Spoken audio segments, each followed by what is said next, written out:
বাড়িতে যে বউকে সালাম দিবেন, আসসালামু আলাইকুম রহিমা, কেমন আছো সোনা, ঘরের দরজাটা খোলো না, আমি তোমার লিটনের বাপ, তোমার দিওয়ানা।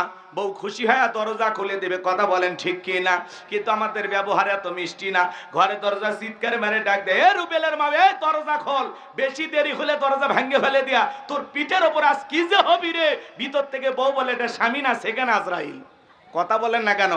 বাড়িতে যা বউকে সালাম দিবেন, সালাম আছে যেখানে শান্তি আছে, সালাম আছে যেখানে সমাধান আছে। একটা সালামের মাধ্যমে অনেক বড় বড় ঝামেলা মিটে যায়, কথা কন ঠিক কি না? স্ত্রীকে সালাম দিবেন, লোকজন যদি না থাকে বইয়ের হাত ধরে মুসাফা করবেন। এ যুবকে, কার হাত? বইয়ের হাত, পাশের বাড়ি ভাবির হাত না, ধরলে ঝাঁটা দিয়ে পিটাবে। বইয়ের হাত ধরে মুসাফা করবেন। একবারে যদি ময়দান ফাঁকা থাকে কোলাকুলি সেরে নেবেন। দাম্পত্য জীবনে সুখ আর শান্তি যদি পেতে চান, রসুলের 4টি সুন্নত আমল করা লাগবে। জোরে বলেন কয়টি? তাহলে মৃত্যু পর্যন্ত আপনাদের দাম্পত্য জীবনে কোনো অশান্তি আসবে না। জোরে বলেন কয়টি সুন্নত? আজকে মুসলমান আমরা ওয়াজ শুনি কিন্তু আমল করি না, কথা বলেন না কেন?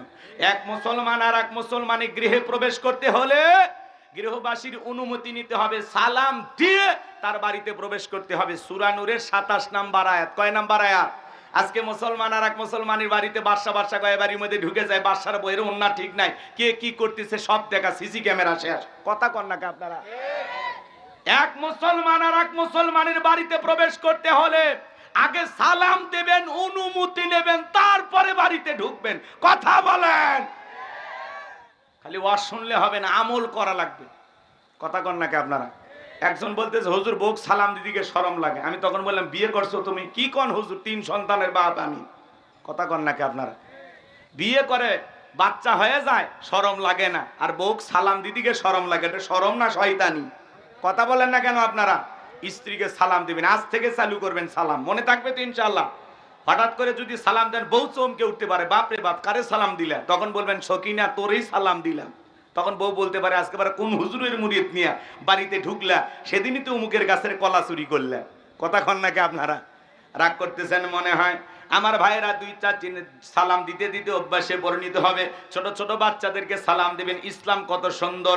একটা ছেলে যখন যুবক হবে, এই যুবক ছেলে মায়ের রুমে প্রবেশ করতে হলেও অনুমতি নেওয়া লাগবে। কথা কয় না? কথা কয় না? যুবক ছেলে তার মায়ের রুমে প্রবেশ করতে হলে মায়ের অনুমতি নিয়ে ঢোকা লাগবে। কথা বলেন না কেন? ভালো করে বোঝার চেষ্টা করবেন, কষ্ট হয় মনে হয়। আমার ভাইয়েরা গভীর মনোযোগ দিয়ে শুনবেন। কি সেই 4টি সুন্নত, রোমান্টিক 4টি সুন্নত যদি আমি বলতে চাই, আলোচনা এলোমেলো হয়ে যাবে।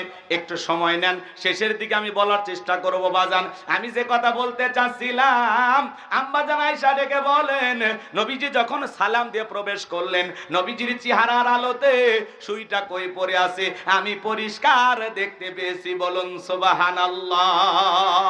আপনার আমার নবীর সম্মান মর্যাদা কত জানেন? যে নবী হা বললে তামাম পৃথিবীবাসীর জন্য আল্লাহ পাক হালালে পরিণত করে দেয়, যে নবী না বললে তামাম পৃথিবীবাসীর জন্য আল্লাহ পাক হারামে পরিণত করে দেয়। আসমানের চাঁদের দিকে ইশারা করলে চাঁদ 2 টুকরো হয়ে যায়, জমিনে পা তুললে মাওলা পাকের আরশে আজিমে পৌঁছে যায়। বলুন সুবহানাল্লাহ। নবীজি যখন ঘেমে যেতেন, আম্মা জানেরা নবীজির দেহের ঘামগুলো শিশির ভিতরে জমা রাখতেন। বিশেষ দিনে নবীজির দেহের ঘামগুলো সুগন্ধি হিসেবে ব্যবহার করা হতো। বলুন সুবহানাল্লাহ। নবীজি থুতু নিক্ষেপ করলে সেখান থেকে সুগন্ধি বের হয়। নবী ওযু করলে ওযুর পানি দিয়ে সুগন্ধি বের হয়। নবী যেই রাস্তা দিয়ে হেঁটে যায়, ওই রাস্তা দিয়াও সুগন্ধি পাওয়া যায়। বলুন সুবহানাল্লাহ। নবী যেই পথ দিয়ে হেঁটে যায়, আসমানের মেঘ আসায় ছায়া প্রদান করত। যেই নবীর চেহারার দিকে তাকাইলে পেটের ক্ষুধা নিবারণ হয়ে যাইত। সুবহানাল্লাহ বলেন। কেমন নবী পাইছি, নবীর সম্মান মর্যাদা কত। যেই ছাগলের স্তনে দুধ নাই, বিশ্ব নবীর হাতটা লেগে গেলে দুধে পরিপূর্ণ হয়ে যায়। যেই খাবার 2-3 জন মানুষ খাবে, ওই খাবারে যখন বিশ্ব নবীর হাতটা লেগে যায়, শত শত মানুষ খাবার খেয়েও যেমন খাবার তেমনি থাকতো। বলুন সুবহানাল্লাহ। সেই নবীর কাছে হযরত বেলাল কথা মনে আছে না নাই? কথা বলেন না কেন? নবীর প্রেম ভালোবাসা আপনার আমার কলিজায় থাকা দরকার আছে না নাই? পাইলে নিরালাই গো নবী, পাইলে নিরালাই, পাইলে নিরালাই গো নবী পাইলে নিরালাই। দুই কদমে চুমো খাবো, দুই কদমে চুমো খাবো, চরণ ধুলি মাখবো গাই, পাইলে নিরালাই গো নবী পাইলে নিরালাই। জোরে বলেন মারহাবা।